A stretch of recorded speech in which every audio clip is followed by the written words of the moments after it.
tidak pernah ada satu suara yang terlalu kecil untuk didengar, karena setiap suara memiliki arti yang sama. Arisan mari berdemokrasi di Ican Podcast. Arisan mari berdemokrasi di Ican Podcast. Assalamualaikum warahmatullahi wabarakatuh. Selamat pagi, salam sejahtera untuk kita semua. Selamat datang kembali di podcast KPU Kota Bengkulu, ruang bincang tempat kita mengulik berbagai sisi dunia kepemiluan, tentu saja dari narasumber-narasumber yang berkompeten dan berpengalaman di bidangnya. Nah, teman pemilih, episode hari ini spesial karena kita akan mengulik tentang sejarah Nusantara. Karena tema kita hari ini adalah akar demokrasi Nusantara. Pertanyaan besarnya adalah, apakah demokrasi itu sudah ada sejak zaman dulu atau memang sistem modern kayak pemilu dan segala macam? Dan aku nggak sendirian karena kita akan mengulik tentang sejarah ini langsung dari ahlinya. Beliau merupakan akademisi dari Universitas Muhammadiyah Bengkulu, mengajar hukum adat di Universitas Muhammadiyah Bengkulu. Langsung aja kita sapa Bapak Fahmi Arisandi. Selamat pagi Bapak. Selamat pagi. Sehat Bapak, hari ini gimana? Kena macet nggak Pak? Lagi macet sekarang? Iya, tadi di depan kantor DPR tadi. Oh, lumayan ya Pak, karena semua banyak jalur yang one way ya Pak. Oke. Sebelum kita masuk ke topik, bisa diceritain dulu nggak Pak ke teman pemilih, Bapak kesehariannya apa aja? Terus kalau ngajar itu fokusnya di bagian apa gitu? Oke, baik. Makasih. Assalamualaikum warahmatullahi wabarakatuh. Selamat pagi, Mbak Penti. Selamat pagi. Sehari-hari saya bekerja di Fakultas Hukum UNB. Di luar itu juga saya sekarang diamanahkan oleh teman-teman masyarakat adat di Bengkulu sebagai Ketua Aliansi Masyarakat Adat Nusantara Wilayah Bengkulu. Memang nggak jauh-jauh ya Pak, bahannya tentang masyarakat adat, tentang sejarah-sejarah Nusantara gitu ya. Oke. Kalau ngomongin demokrasi, pasti kita tertujunya nih langsung ke sistem pemilu ya Pak. Tapi ternyata demokrasi itu nggak jauh dari masyarakat kita. Memang sudah ada praktik demokrasi itu dari zaman dulu, dari sebelumnya. Sebenarnya bagaimana sih Pak sejarah singkat dari demokrasi ini, terutama dalam konteks lokal Nusantara? Oke, baik. Saya mulainya mungkin belum soal pemilu ya. Kita lihat demokrasi secara umum. Sebenarnya kan kalau kita melihat kembali ke belakang soal sejarah peradaban kita manusia itu kan, soal demokrasi itu kan idenya itu kan soal pembatasan kewenangan kekuasaan. Itu ide awalnya. Karena di masa itu memang ada pemimpin jauh sebelum negara-negara baru ini ada kan, itu kan pemimpin misalnya di Inggris segala macam kan dipimpin oleh raja gitu kan. Nah di masa itu memang raja-raja itu kan memimpin sangat absolut sekali ya. Bayangkan saja dia memiliki 3 kewenangan sekaligus. Dia pemerintah yang memegang kekuasaan, dia juga yang menegakkan hukum dan seterusnya. Nah oleh karena itu, karena ide itu tentang pembatasan kekuasaan, maka kan dulu kita dalam literatur sejarah itu kan disebutkan ada ide pemikiran kontemporer itu yang disampaikan misalnya tokohnya oleh John Locke dan Montesquieu itu, yang intinya pada dasarnya harus ada semacam pembatasan itu yang disebut dengan trias politika. Di mana trias politika itu tidak boleh lagi suatu kewenangan itu bertumpu kepada orang seperti raja itu, harus dibagi kewenangan itu. Yaitu trias politika itu kurang lebih dalam era modern sekarang itu kita perhatikan itu ada pembagian kewenangan antara legislatif, eksekutif dan yudikatif. Jadi nggak boleh pemerintah itu ya juga bertindak sebagai penegak hukum, itu kan nggak boleh. Kira-kira itu ide dasarnya soal demokrasi itu pada dasarnya kan. Hakikatnya memang ya demokrasi itu cuma itu aja dalam sejarah hak asasi manusia itu tentang perlindungan hak asasi manusia, pembatasan kewenangan absolut raja pada masa itu.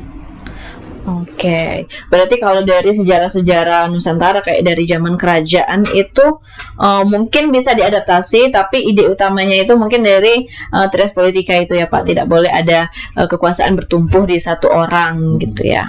Oke, kalau dari daerah Bengkulu itu sendiri ada nggak Pak kira-kira pemilihan zaman dulu? Soalnya saya dengar-dengar juga di Sumatera itu ada yang namanya zaman dulu itu pemilihan pesira sebelum merdeka ya, sebelum Indonesia merdeka. Kalau di Bengkulu sendiri ada nggak Pak kira-kira? Oke, mungkin sebelum ke situ saya nyambung dulu soal yang menggambarkan problem utamanya. Mudah-mudahan waktunya cukup ya. Di Indonesia itu kan kita sebut saja 17 Agustus 1945 itu kan kita setelah deklarasi kan baru menyatakan diri sebagai suatu negara bangsa disebut Indonesia kan. Tetapi begini, ada konsekuensi logisnya pada saat kita merdeka itu.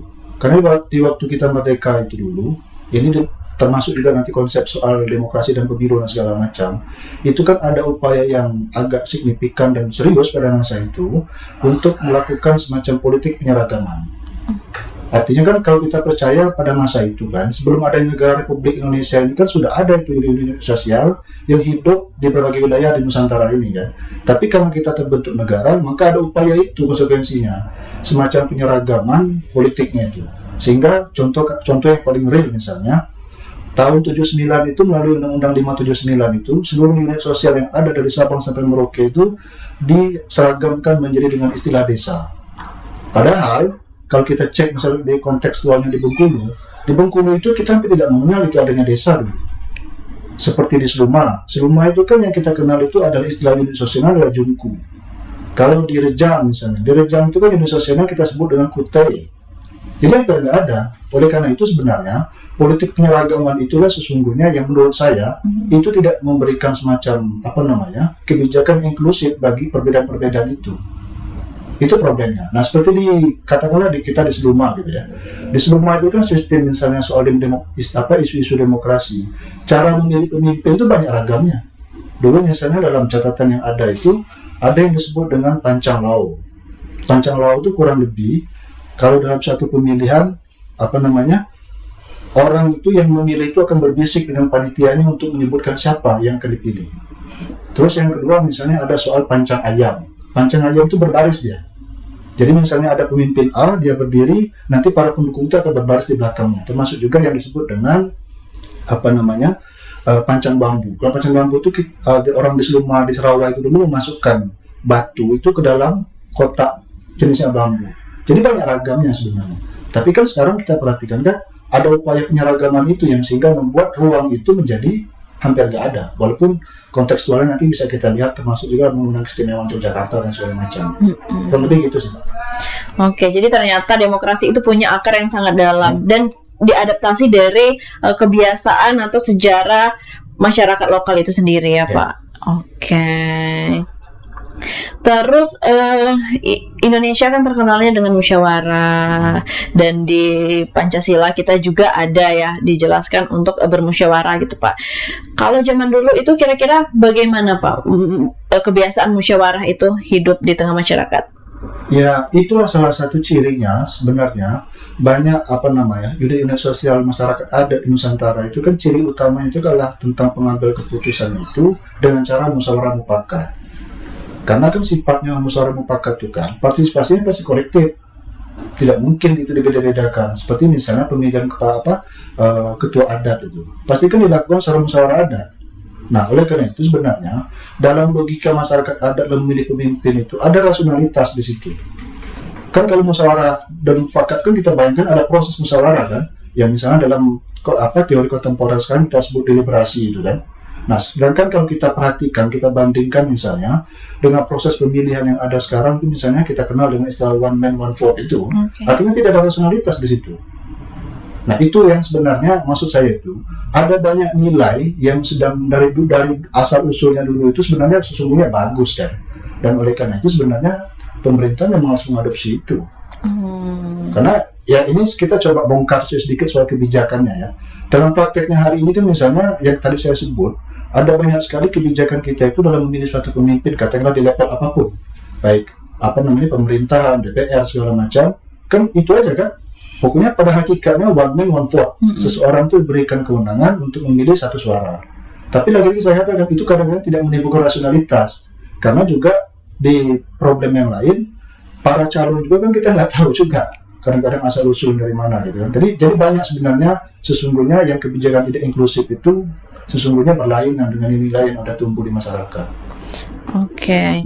Mungkin bisa disimpulkan memang sistem demokrasi pemilu itu diadopsi dari sejarah, cuman mungkin dimodernisasi gitu ya Pak. Oke. Dan ini yang menarik, balai adat itu kan jadi ruang untuk berdiskusi dan musyawarah. bisa nggak Pak kalau kita sebut parlemen yang ada saat ini diadopsi juga dari balai adat zaman dulu? Ya, kalau kita lihat mungkin memang modelnya begitu kan.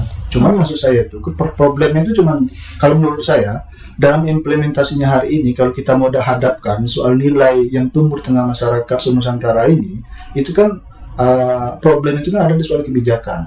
Tetapi sesungguhnya kan nilai dasarnya itu kan justru ada di situ kan. Tapi lagi-lagi saya katakan begini sebenarnya, di banyak forum yang saya sering katakan, Indonesia itu sebagai satu negara yang sudah 80 tahun merdeka itu, sebetulnya kan kita belum final dalam tentang memilih sistem demokrasi ini. Nah, oleh karena dia belum final, ya nggak apa-apa kan, kita berjalan saja kan. Nanti bisa kita berikan evaluasi segala macam, mana yang cocok gitu sebenarnya.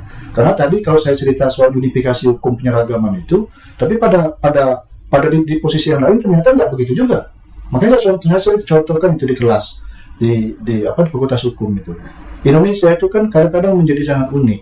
Di satu sisi dia maksudnya itu hukum yang ada di Aceh sampai Papua itu harus tunggal, presisi hasilnya. Tapi di posisi yang lain kan tidak begitu juga. Contoh itu kan yang konkret. Kalau kita mau buat perbandingan, di Yogyakarta itu tidak pernah ada pemilu kada soal gubernur dan wakil gubernur. Pertanyaan saya sekarang, apakah itu berbiaya mahal? Ya enggak. Karena itu cukup jadi contoh sebetulnya. Tapi lagi-lagi saya katakan sebenarnya tidak cukup soal Jogjanya. Masih banyak tempat lain yang sedang melakukan itu, dan itu perlu pengakuan dari negara. Kira begitu. Harus dikaji ulang dan mempertimbangkan lagi sejarah kita ke belakang gitu ya Pak. Karena mungkin memang kalau dilihat-lihat lebih rasional dan lebih efektif sejarah kita di belakang. Oke, kalau kita tarik ke konteks modern, pemilu kan jadi wujud demokrasi saat ini. Menurut Bapak bagaimana musyawarah adat dulu memberikan dasar pada sistem politik pemilu kita pada saat ini Pak?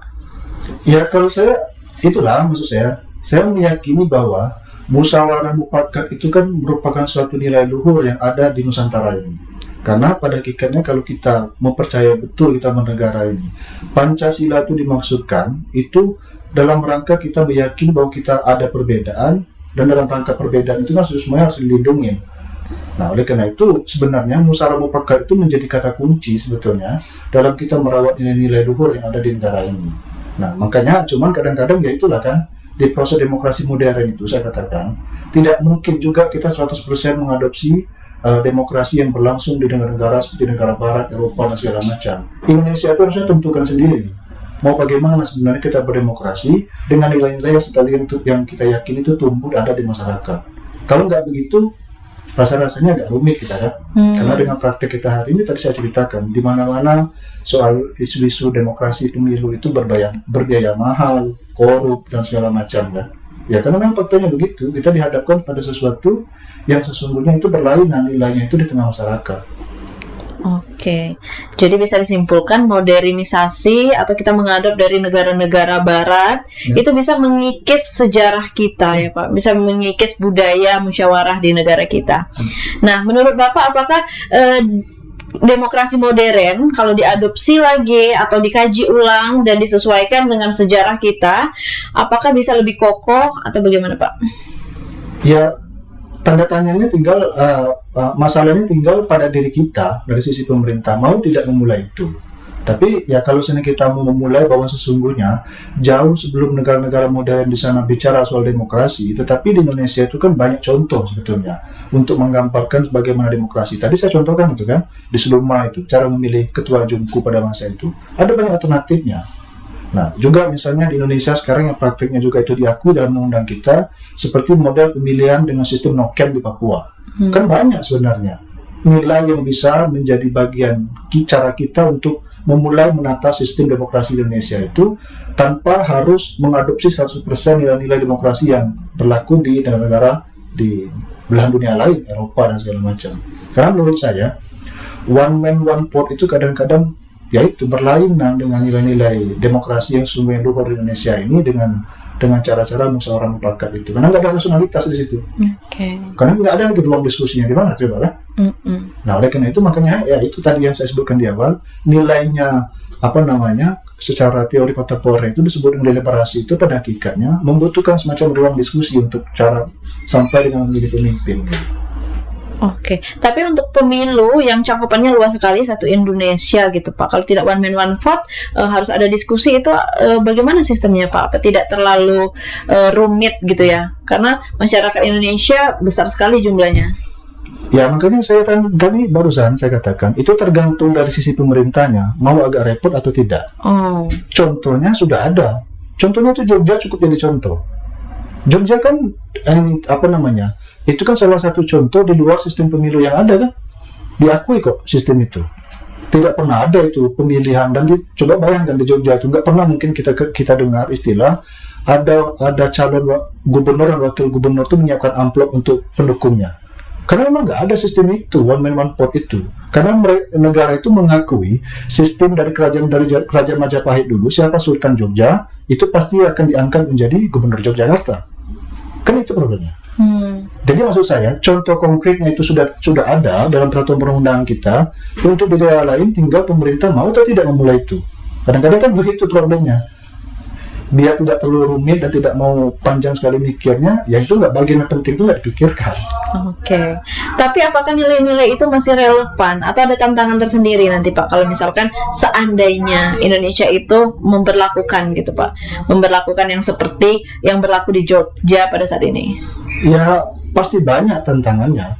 Tantangannya pasti banyak. Tapi yang perlu menjadi patokan kita itu, saya membayangkan begini kan, konstruksinya itu kan kalau kita memulai dari dalam cara kita bernegara, masyarakat adat di Indonesia Nusantara ini kan sudah ada itu payung hukumnya dalam konstitusi. Diatur itu dalam pasal 18B ayat 2 itu, bahwa masyarakat adat diakui dan segala macam oleh negara. Nah makanya posisinya itu menurut saya dalam hal soal pemilu itu kan fungsi negara itu kan sebenarnya mengarbitrasi saja. Misal contoh, kalau di suatu daerah itu cara memilih pemimpinnya itu misalnya dengan cara tadi, salah satu contohnya ya, dengan cara yang berlaku di tengah masyarakat itu, apapun keputusan itu kan negara cukup dalam proses pengarbitrasinya saja mengakui bahwa keputusan itu dianggap legal. Kira begitu kan? Jadi jangan terlalu dalam juga cawe-cawenya. Sekarang nggak efektif juga kan kalau terlalu dalam negara itu ikut cawe-cawe dalam proses teknis itu. Bayangkan aja sekarang, bukan hanya di level legislatif dan di pemilihan pemilu kada kan, coba di itu tingkat pemilihan desa pun luar biasa sekarang ya, money politik itu bahkan luar biasa di tingkat pemilihan kepala desa. Padahal kan nilai itu nggak ada itu, nilai yang model begitu itu nggak ada dari asal usulnya, itu nggak ada di Indonesia itu. Ya, memang harus dikaji ulang gitu ya, baik sistem maupun regulasinya. Ini kita agak bergeser dikit dari tema, berbicara mengenai pemilu inklusif. Menurut Bapak sebagai dosen masyarakat adat, ada pesan atau masukan nggak Pak tentang pemilu inklusif? Iya, saya coba ulang-ulang aja ya tadi itu karena bagian yang sama. Menurut saya ya itulah titik awalnya. Memang kita harus memulai memikirkan bagaimana menghadirkan soal kebijakan dalam bentuk undang-undang dan turunannya itu, yang soal pemilu itu yang lebih inklusif. Karena lagi-lagi saya katakan, kebijakan yang model penyeragaman begitu dari Sabang sampai Merauke diseragamkan satu itu sepertinya sudah tidak pas kita berlakukan di Indonesia ini. Tapi ya, apakah pertanyaannya begini, kadang-kadang di beberapa seminar mengatakan, itu cara berpikirnya utopis sekali katanya. Ya enggak, saya bilang ini bukan soal utopis atau tidak, tapi pada hakikatnya mau tidak kita mulai mendiskusikan yang rumit ini dalam rangka memecahkan problem utamanya itu. Karena sekarang kan ada ide, saya lihat perkembangannya, idenya beberapa pemilihan itu akan dikembalikan ke DPR. Kalau begitu kan bolak-balik saja gitu. Padahal di era reformasi dulu, ide dasarnya itu kita menyatakan bahwa sistem pemilihan oleh DPR itu adalah sesuatu yang gagal. Sekarang ada lagi problem di tengah pemilihan langsung ini mau dibalikkan lagi seperti itu. Jadi menurut saya itu nggak produktif cara kita berdiskusinya. Kenapa tidak kita gali yang tadi kita diskusikan itu? Tinggal posisi negara sekarang, pertanyaannya mau tidak memulai mendiskusikan yang rumit ini? Karena agak jarang memang sekarang mau memulai diskusi yang rumit begini kan, biar aman kayak gitu. Begitu pikiran Mbak nanti. Oke, terakhir nih Pak sebelum kita tutup, ada pesan atau masukan nih nggak Pak untuk masyarakat agar mereka melihat bahwa pemilu itu tidak hanya kegiatan atau rutinitas yang kita lakukan 5 tahun sekali, tapi pemilu itu benar-benar menggambarkan sejarah kita ke belakang gitu Pak. Cuman mungkin dimodernisasi atau gimana Pak? Ya kalau saya di banyak kesempatan, termasuk juga dengan kawan-kawan, misalnya di teman-teman yang muda-muda gitu kan, saya katakan memang kita masuk dalam suatu masa di mana proses demokrasi dan yang kita sebut dengan pemilu kita itu belum sempurna. Tapi tidak juga boleh karena belum sempurna itu kita tidak berpartisipasi. Itu keliru juga. Oleh karena itu menurut saya langkah yang paling gampang itu manfaatkan aja dalam situasi di mana yang belum sempurna tadi, kita pastikan keterlibatan kita. Cara keterlibatan itu menurut saya yang paling gampang itu satu saja. Tidak pernah ada nilai luhur yang ada di seluruh wilayah Nusantara Republik ini yang menggunakan seperti money politik. Harusnya itu dulu dimulai dari muda-muda. Karena saya nggak terbayang kalau itu kita terus-teruskan, ya nggak masuk akal gitu kan. Nggak masuk akal itu sampai dalam level kalau seseorang itu sudah menjabat. Itu terus-terusan begitu saja. Nah, oleh karena itu menurut saya itu aja. Di samping memang dalam sisi kebijakannya, saya sering di banyak tempat saya rekomendasikan bahwa ya ayo kita pikirkan bagaimana menghadirkan kebijakan inklusif itu. Nggak boleh, maksud saya itu kita meyakini bahwa hal yang demokrasi yang seperti Indonesia sekarang kita anggap itu sudah sempurna. Kalau begitu kan nggak maju-maju kita dalam mengatasi problem yang banyak ini. Oke, berarti selain penyelenggara, selain pemerintah, masyarakat juga harus aware, harus punya kesadaran penuh, apalagi terhadap money politik, gitu Pak. Harus cerdas, harus bijak dalam memilih. Oke, terima kasih banyak Bapak Fahmi sudah hadir di podcast KPU Kota Bengkulu. Semoga obrolan kita hari ini bisa menambah insight baru dan membuka perspektif baru untuk teman pemilih di rumah. Nah, buat teman pemilih, jangan lupa follow sosial media resmi KPU Kota Bengkulu. Ada Instagram, ada X, ada Facebook, dan ada TikTok. Dan jangan lupa juga subscribe, komen, dan like podcast ini di channel YouTube KPU Kota Bengkulu. Saya Penti Sahri pamit undur diri. Wassalamualaikum warahmatullahi wabarakatuh. Waalaikumsalam. Oke.